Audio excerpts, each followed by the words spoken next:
대주주 양도소득세 기준이 이제 3억으로 내려왔죠. 옛날에는 100억이었다가 2023년 기준에서 50억, 그리고 2016년으로 해서 25억, 2018년에는 15억, 2020년에 10억, 그리고 이제 내년 2021년 4월 기준으로 해서는 3억으로 낮아집니다.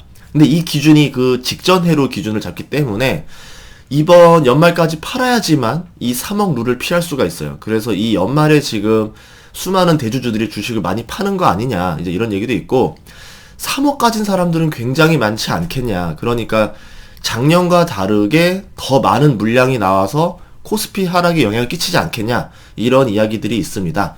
그래서 한번 제가 조사를 해봤어요. 한번 같이 보도록 하시죠. 이제 양도 세율이 좀 중요한데, 중소기업이 아닌 대주주, 코스피에 상장한 기업들 위주로 볼 건데, 양도 차익이 이제 얼마냐에 따라서 세율이 바뀝니다. 22%에서 33%까지 나오는데, 이제 3억 이상의 대주주겠죠. 특정 종목을 3억 이상 가진 사람, 이 중에서 내가 팔아서 3억을 남겼다. 양도 차익이 3억이 났다. 그러니까 뭐 3억에 사서 6억 이하에 팔았다. 그러니까 한 2억 7천 이하 났다. 이렇게 했을 때는 세율이 22%가 붙습니다. 국세 20%, 지방세 2%, 이렇게 붙고요. 그러면 양도 차익이 3억을 초과했다. 이런 경우는 27.5%가 붙어요. 국세가 25%, 여기에 2.5가 또 붙기 때문에 27.5%가 붙는데, 그러면 내가 이제 10억을 벌었다라고 하면은 2억 7,500만 원에 대한 세금을 내야 됩니다.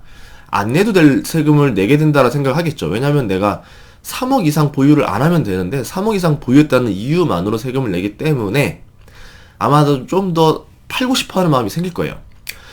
그럼 1년 미만 보유하게 되면 어떻게 되느냐? 33%를 냅니다. 국세 30%, 여기에 지방세 3%, 이렇게 해서 33%를 낸다.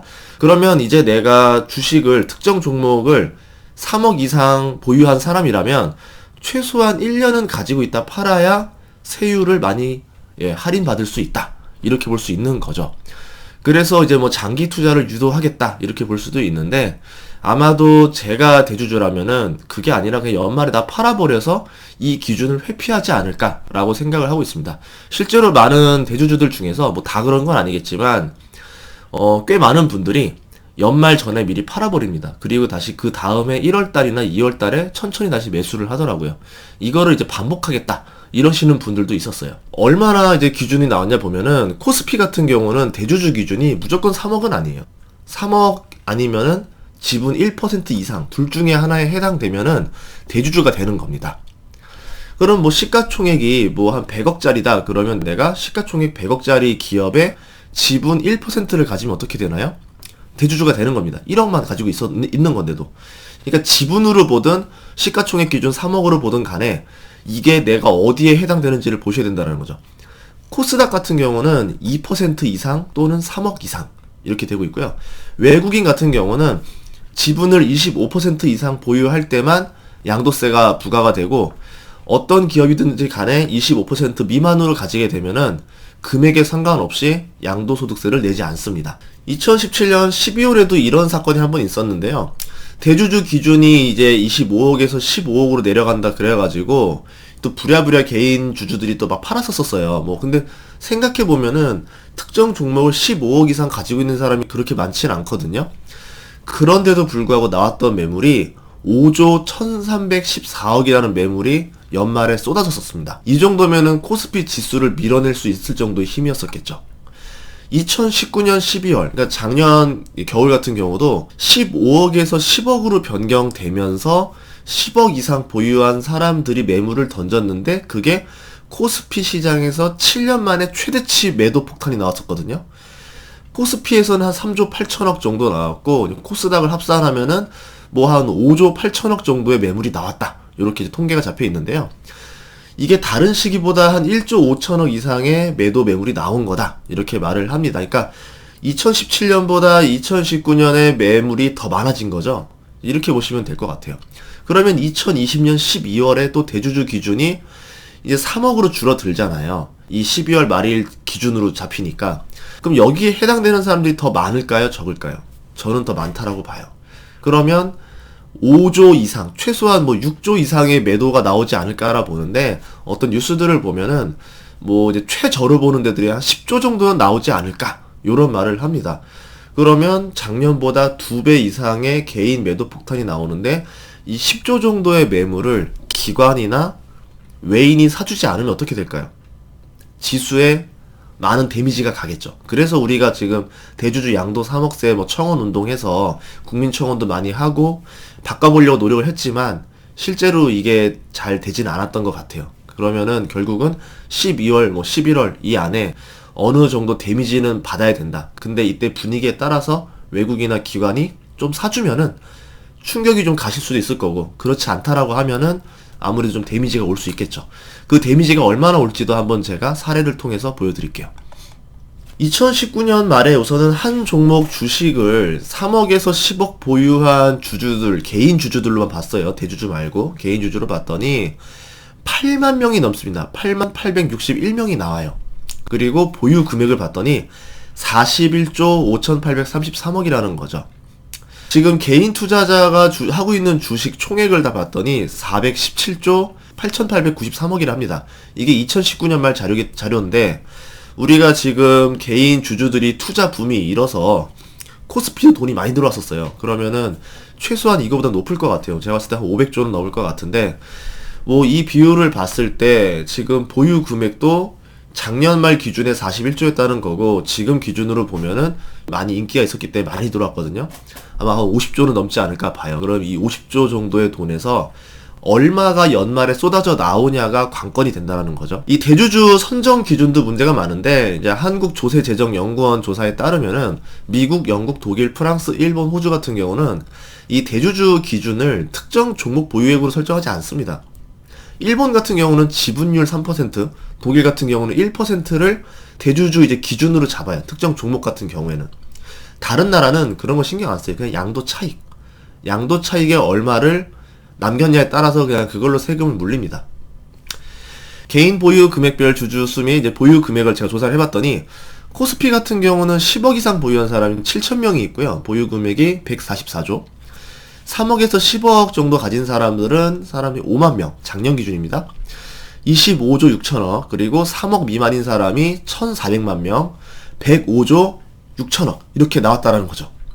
코스닥 같은 경우는 10억 이상 가진 사람이 6,000명이고 55조 8천억, 3억에서 10억 보유한 사람이 3만 1,000명, 그리고 15조 9천억, 3억 미만인 사람이 1,171만 명, 70조 7천억. 그쵸. 이렇게 나와 있습니다. 그러면 제가 이걸 또 합쳐봤어요. 작년 같은 경우는 10억 이상이었을 거고, 이제는 3억 이상이니까, 그러면 3억 이상인 사람은 얼마가 있나라고 또 비교를 해봤더니, 코스피를 3억 이상 보유한 사람, 특정 종목을, 그런 개인 주주가 5만 7천 명이에요. 작년 2019년 12월 말 기준으로요.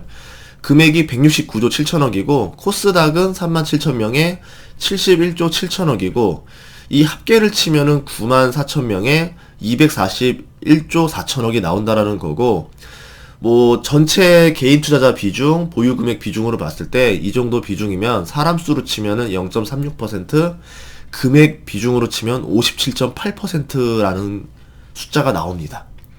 굉장히 큰 숫자가 나온다라는 거죠. 그러면 이게 더 늘었을 건데 이 사람들 중에서 일부가 나는 그냥 연말에 세금 내기 싫어, 매도를 해버릴 거야. 매도했다 사는 게 더 싸니까. 생각을 해보세요. 내가 세율을 아무리 적게 먹어도 22%고 아마 이 사람들은 대부분 27.5%가 세율일 거란 말이죠. 27.5%의 세금을 내느니 사타 팔았다 하면은 매매 수수료만 나가면 1% 이하일 건데 어떤 게 유리하겠어요? 저라도 사타 팔았다는 게 훨씬 더 유리하죠.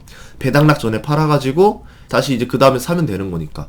그러니까 굉장히 지금 봤을 때는 안 파는 사람이 더 불리할 것 같아요. 대주주 입장에서는. 그러니까 당연히 매물이 나오지 않겠냐, 이렇게 보는데 다 나오진 않을 겁니다. 뭐 일부만 나올 건데 좀 우려되는 것들이 있어요.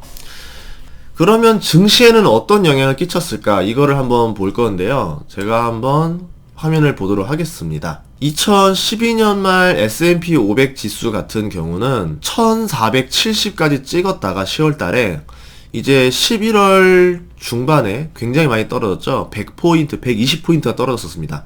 굉장히 큰 하락이 있었어요. 뭐 이거는 뭐 우리만의 이유가 아니라 저는 글로벌적인 이유였었겠죠. 그래서 이렇게 하락을 했었었는데 이때 코스피를 봤더니 코스피도 2월 초에는 2000이었다가 쭉 빠져가지고 한 150포인트가 빠졌었습니다. 1856까지 찍혔었어요.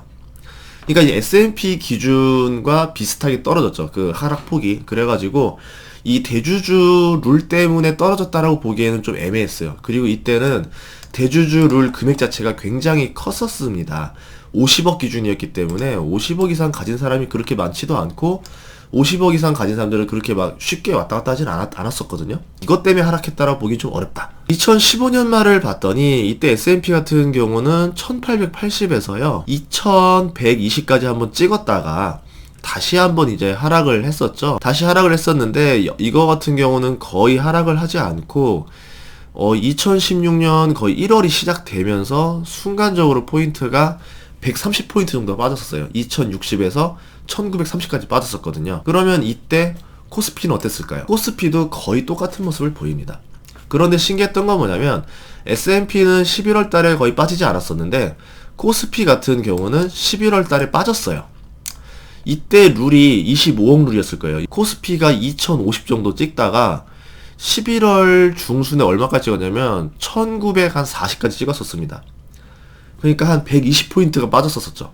순간적으로 하락했다 다시 V자 반등 주고 다시 12월 중순에 100포인트 한번 또 빠졌어요. 그러니까 이거는 미국장과 다르게 디커플링하게 갔는데 그러면 이거는 대주주 매도 물량의 영향이 있지 않았을까? 요렇게도 볼 수는 있죠. 2017년 말 같은 경우는 10월부터 12월까지 그냥 계속 올랐습니다. S&P 500 지수를 보면은 2500에서 2700까지 그냥 내리달렸죠.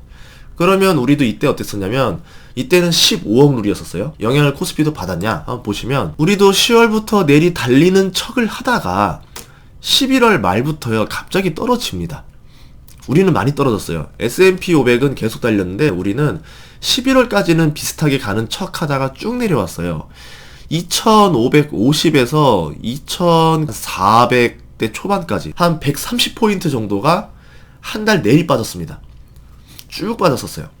이거는 S&P랑 또 다른 모습을 보여주고 있다라는 거죠. 2018년 말 같은 경우는 우리가 뭐 대주주 룰이 바뀐 건 없습니다. 그래도 옛날에 그 15억 룰은 존재하겠죠. S&P 500 지수를 보면은 10월부터 2009년 연말까지 계속 내리꽂다가 연말부터 이제 반등을 했거든요. 2920에서부터 얼마까지 내렸냐면 2320까지 내렸으니까 포인트가 600포인트 정도 빠졌어요. 굉장히 많이 빠졌었습니다. 그럼 이때는 우리나라 지수는 어떻게 됐었냐? 비슷한 모습을 보였었어요. 코스피가 2350쯤에서 얼마까지? 1900 거의 60, 뭐 좀 더 길게 보면은 1960, 한 1950까지 400포인트가 빠졌었습니다. 굉장히 많이 빠졌었죠. 결국 S&P 500 지수랑 같이 움직였다. 이거는 동조했었다. 이렇게 볼 수 있고요. S&P 500 지수 같은 경우 2019년 말 같은 경우는 내리 상승했죠. 10월부터 12월까지 계속 올라서 한 2850부터 시작해서 3250까지 올랐습니다. 400포인트가 올랐어요. 굉장히 큰 상승이 있었죠. 그럼 코스피는 어떻게 됐었냐? 똑같습니다. 똑같이 상승을 했어요. 1900 정도? 한 2000선이라 봐야 되겠네요. 코스피 2000부터 달려가지고 2277, 한 270포인트를 상승을 했었죠. S&P가 오르는 만큼 거의 올랐다라 보시면 될 것 같은데요.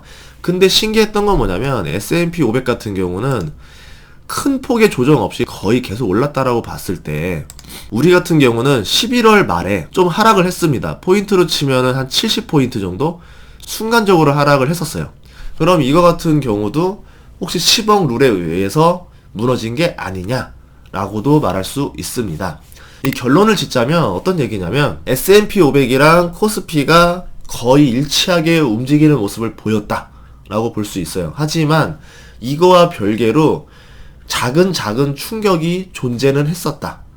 근데 이게 100% 확률로 나온 건 아니고 뭐 장이 좋을 때는 큰 하락 없이 그냥 조금만 불일치하고 올라간 적도 있었고 장이 나쁠 때는 우리가 조금 더 그에 준하게 그냥 쭉 하락하는 경우도 있었고 그래서 이게 약간 케이스 바이 케이스다 이렇게 말할 수 있을 것 같아요. 하지만 이번엔 3억 룰로 바뀌었기 때문에 기존 것들보다는 조금 더 충격이 클 수도 있을 겁니다. 그리고 장의 흐름에 따라서 달라질 것 같아요. 예를 들어서 장이 굉장히 좋다라 그러면 내가 괜히 팔았다가 나중에 다시 샀을 때 더 큰 손해가 날까봐 못 팔겠죠. 하지만 하락장이 오면은 그래 이왕 이런 거 그냥 팔아버리고 좀 쉬자 이렇게 될 수도 있고, 어차피 손실 본 거 뭐 양도세 낼 것도 없네 그냥 지나가자 이렇게 갈 수도 있다라는 겁니다. 그래서 장의 큰 흐름에 따라서 이 물량이 많이 나올 수도 있고 조금 나올 수도 있다. 그래서 좀 거시적인 증시 전체를 보는 게 중요하지 않을까, 이렇게 결론을 낼 것 같습니다. 이거에 대해서 또 좋은 정보들이 있으면 제가 2부를 편성해서 계속 시리즈로 나갈 테니까 여러분들도 대주주 3억 양도세에 대해서 관심을 많이 기울이시고 많이 동참해 주시고 좀 도와주셨으면 좋겠습니다. 다음 시간에도 더 좋은 정보로 찾아뵙겠습니다. 전인구였습니다.